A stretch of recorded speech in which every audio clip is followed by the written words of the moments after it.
Hello friends, आप सब कैसे हो। मैं उम्मीद करती हूँ कि आप सब ठीक होंगे। मैं संध्या आप सभी का स्वागत करते हैं मेरे यूट्यूब चैनल ASK लर्निंग में। तो फ्रेंड्स, मैं उम्मीद करती हूँ कि मैं अभी तक जितनी भी कहानी आपको सुनाई हूँ सारी कहानी आपको पसंद आई होगी। तो फ्रेंड्स, आज मैं फिर से लेकर आई हूँ अकबर बीरबल की नई कहानी।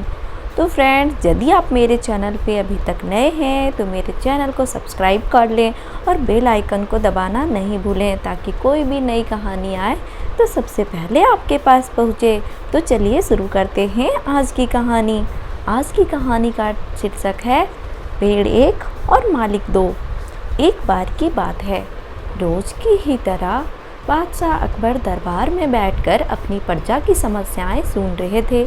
सभी लोग अपनी अपनी समस्याएं लेकर बादशाह के सामने हाजिर हो रहे थे और तभी राघव व केशव नाम के दो पड़ोसी अपनी समस्या लेकर दरबार में आए।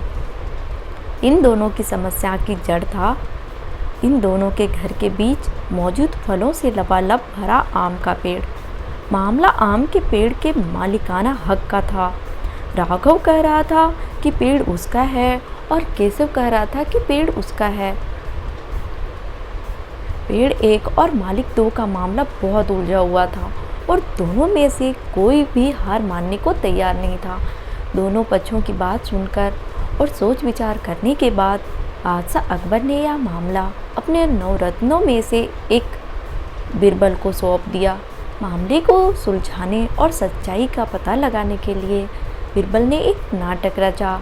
उस शाम बीरबल ने अपने दो सिपाहियों से कहा कि वे राघव के घर जाएं और कहे कि उसका आम के पेड़ से आम चोरी हो रहे हैं, और उन्होंने दोनों सिपाहियों को केशव के घर जाकर भी यही संदेश देने को कहा। साथ ही बीरबल ने कहा कि यह संदेश देने के बाद वो उनके घर के पीछे छिपकर देखे कि राघव और केशव क्या करते हैं। बीरबल ने यह भी कहा कि राघव और केशव को पता नहीं लगना चाहिए कि तुम उनके घर आम की चोरी की सूचना लेकर जा रहे हो। सिपाहियों ने बिल्कुल वैसा ही किया जैसा बीरबल ने कहा। दो सिपाही केशव के घर गए और दो राघव के घर गए।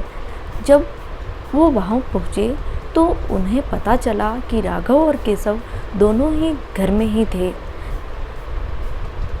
तो सिपाहियों ने उनकी पत्नियों को यह संदेश दिया। जब केशव घर पहुँचा तो उसकी पत्नी ने उसे आम की चोरी की सूचना दी। यह सुनकर केशव ने कहा, अरे भगवान, खाना तो खिला दो। आम के चक्कर में क्या भूखा बैठा रहूं, और कौन सा वह पेड़ मेरा अपना है। चोरी हो रही है तो होने दो, सुबह देखेंगे। यह कहकर वह आराम से बैठकर खाना खाने लगा। वहीं जब राघव घर आया और उसकी पत्नी ने यह बात उसे बताई तो वह उल्टे पैर पेड़ की तरफ दौड़ पड़ा। उसकी पत्नी पीछे से आवाज़ लगाई, अरे खाना तो खा लीजिए। जिस पर राघव ने कहा, खाना तो सुबह भी खा सकता हूँ, लेकिन अगर आज आम चोरी हो गए तो मेरे पूरे साल की मेहनत पानी फिर जाएगा। सिपाहियों ने दोनों के घर के बाहर छिपकर यह सारा नज़ारा देखा और वापस दरबार जाकर बीरबल को बताया। अगले दिन दोनों फिर से दरबार में हाजिर हुए। उन दोनों के सामने बीरबल ने बादशाह अकबर से कहा, जहाँ पना सारी समस्या की जड़ वह पेड़ है, क्यों ना हम वो पेड़ को कटवा दें। ना रहेगा बांस ना बाजी की बांसुरी। बादशाह अकबर ने इस बारे में राघव और केशव से पूछा, इस बारे में आप दोनों को क्या ख्याल है। इस पर केशव ने कहा, हुजूर, आपकी हुकूमत है, आप जैसा कहेंगे मैं चुपचाप स्वीकार कर लूँगा। वहीं राघव ने कहा, मालिक, मैंने 7 वर्ष तक उस पेड़ को सींचा है, आप चाहे तो उसे केशव को दे दीजिए, लेकिन कृपया करके उसे कटवाए ना। मैं आपके आगे हाथ जोड़ता हूँ। उन दोनों की बात सुनकर बादशाह अकबर ने बीरबल की तरफ देखा और कहा, अब आपका क्या कहना है बीरबल। इसके बाद बीरबल ने बादशाह को बीती रात का किस्सा सुनाया और मुस्कुराते हुए कहा, हुजूर, पेड़ एक और मालिक दो, ऐसे कैसे हो सकता है। कल रात हुई घटना और आज भी इस बात के बाद यह साबित हो चुका है कि राघव ही पेड़ का असली मालिक है और केशव झूठ बोल रहा है।